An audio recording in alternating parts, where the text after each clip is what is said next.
Bago pa man ang State of the Nation Address ng Pangulo sa Lunes, may nauna nang ipinagmalaki ang Pangulo, ang pagiging upper middle income country ng Pilipinas. Pero sa ika-4 na bahagi ng ating special series, Bago ang SONA, alamin natin kung nararamdaman ba yan at kung ano pang pwedeng gawin para may mapala tayo riyan. Ang special report sa pagtutok ni Ivan Mayrina. Republika ng Pilipinas, bansang may upper middle income. Kung saan ang mga mamamayan ay kumikita ng mahigit pa sa 299,000 pesos kada taon o halos 25,000 pesos kada buwan. Parang pangarap lang ano po. Pero ngayong Hulyo, ang World Bank upper middle income ng turing sa Pilipinas. Bagay na ibinida ng administrasyon. Today, the world has taken notice. The Philippines has officially become an upper middle income country. Lagpas pa nga ang bagong average o yung gross national income per capita. Pero si Bong na isang jeepney driver, hindi kasama sa mga umabot sa ganyang kita. Nababawasan po yung kita sa mahal ng diesel. Kulang po talaga. Kaya po ngayon, yung kita ko kulang na kulang. Nang kwentahin kasi yan ng World Bank, pinagsama-sama ang kita ng lahat ng produkto at serbisyong likha ng mga Pilipino sa bansa at kita ng mga Pilipino abroad. Tapos hinati yan sa bilang ng mid-year population ng Pilipinas. Ibig sabihin kasama sa kwenta ang kinikita ng mga milyonaryo at ultra-bilyonaryo na ayon sa isang hiwalay na pag-aaral ay niwala pa sa 1% ng mga Pilipino. Mahigit 96% ng mga Pilipino mas mababa ang kita sa sinasabing upper middle income. At sinisikap ng mahabol ang minimum wage tulad ng inanunsyong pinakamalaking aumento sa sahod sa Metro Manila na hinati sa 2 bagsak. Malaki pa rin ang agwat ng kita ng mga mahihirap at mayaman. Kahit nga middle class umaaray. Ang call center agent na si Renz na umaabot sa 40,000 pesos ang buwan ng kita kung may incentive, nahihirapan. Ano rin pong saysay nung tataasan yung sahod namin kung patuloy na tataas yung presyo ng mga bilihin. Tulad na lang ng bigas, sa mga pinakamahihirap at iba pang piling sektor, may mga pag-alalay ayon sa gobyerno. Tulad ng 20 pesos kada kilong bigas, na sa kanila lang ibinebenta at sa 1,000 kadiwa center lang mabibili.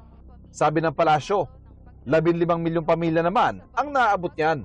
Bagamat kailangan gastusan ng 18 bilyong piso para pa lang sa taong ito. Kasi ito yung pinaka naging pangako niya. So, natupad ito sa mga kadiwa centers. Yun ang gusto ng Pangulo hanggang 2028. Pero malayo pa rin ang presyo ng bigas sa palengke na siya ipinangakong bababa noong 2022 campaign period. Ang programang tugon sa ngayon, isang uri ng ayuda. Yan ang problema, ayon sa isang ekonomista. When we say subsidy, no, someone will be footing the bill. It's not productivity-driven. Kahit pag may krisis tulad ng mega oil price hike, ayuda ang sagot ng gobyerno. 5,000 piso para sa mga tsuper tulad ni Bong para may panggastos sila at hindi mabalahaw din ang ekonomiya. Wala namang masamang tumulong, okay? But there are competing uses for your scarce resources. Now, is ayuda really the most beneficial, the optimal way to use your scarce resources? Marami anyang pwedeng gastusan ng pondo para lalong maging produktibo at dumami ang trabaho at aktwal na kita ng mga tao. Para pura ng bitin ng budget, umuutang o umaasa sa aid ng Pilipinas. Bagay na mas magiging pahirapan dahil sa ating pagiging upper middle income country. Kumbaga kasi sa estudyante, graduate na tayo at hindi na kailangang alalayan. So there will be fewer concessional loans. You will probably be getting loans but they come with higher interest and more stricter repayment terms. Okay? There will be less aid. Pero sabi ni Pangulong Bongbong Marcos, dahil din sa pagiging upper middle income country ng bansa, lalong papasok ang mga namumuhunan sa bansa. Greater confidence means more investments. More investments means more businesses, better quality jobs, and more opportunities for Filipino families. Hindi dahil upper middle income ng Pilipinas ay pipila na mga investor sa bansa at lilikha ng mga trabaho at magbibigay ng magandang kita sa mga manggagawa.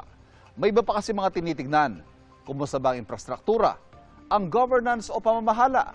At pangkalahatan, gaano nga ba kadali o kahirap magnegosyo sa Pilipinas? There must be incentives for them to be here to do business. Macroeconomic stability, quality of infrastructure, ease of doing business and governance. Probably in macro we're passing, but in those three medyo tayo bagsak. Dati nang ibinida ng gobyerno na may mga programa para bumilis ang pagnenegosyo sa bansa, tulad ng pakikipagtransaksyon na lang sa eGov Super App. Inaayos sa mga infrastruktura, kabilang mga airport, pati mga komunikasyon.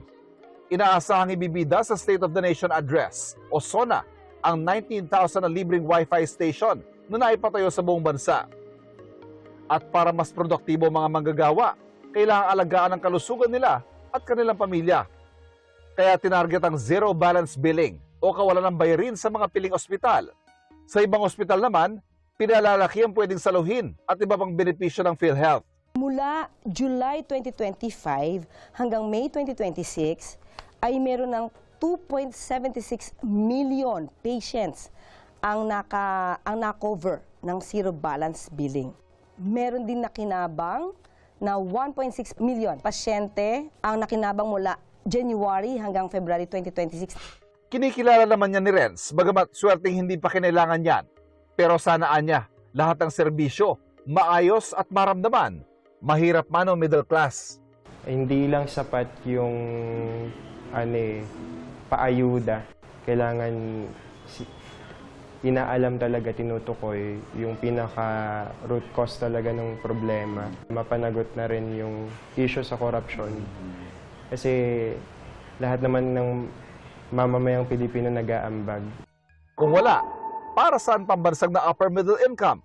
Not really that meaningful to the ordinary person, I'm sorry to say. Ang i-judge naman talaga is the outcome. We haven't really done much there, no? Batid na Malacanang na hindi agad ito mararamdaman. Wala pa tayo sa finish line. Nag-i-start pa lang po tayo.